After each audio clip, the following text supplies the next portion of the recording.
कठोर कारवाई करणार. बीड महिला मारहाणीवर अजित पवारांनी प्रतिक्रिया दिली.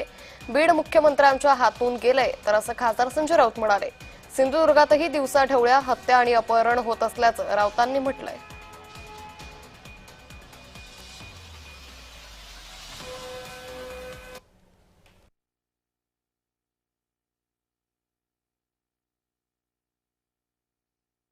काल रात्री त्याच्याबद्दलची माहिती मला पोस्ट म्हणजे फोटो आलेले आहेत.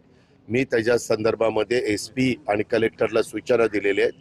हे नक्की कुठं झालंय, त्याला कोण जबाबदार आहे आणि जर ते तिथंच घडलेलं असेल आणि कोणी जबाबदार त्याच्यामध्ये असेल तर कायदा श्रेष्ठ आहे, कुणालाही पाठीशी घालण्याचं कारण नाही. त्यांच्यावर सक्त कारवाई करा अशा सूचना दिलेल्या. सिंधुदुर्गामध्ये जो खून झालेला आहे ना, त्याच्यावर सुद्धा अधूनमधून प्रश्न विचार. बीडपेक्षा वाईट अवस्था सिंधुदुर्गामध्ये सुरू आहे. बीड तर हातातून गेलेलंच आहे देवेंद्र फडणवीस यांच्या, पण सिंधुदुर्गामध्ये दिवसा ढवळ्याचे खून, हत्या, अपहरण, मारामारी सुरू आहेत. त्याच्यावरती तिथे जाऊन आवाज उठवण्याची वेळ आलेली आहे. एवढं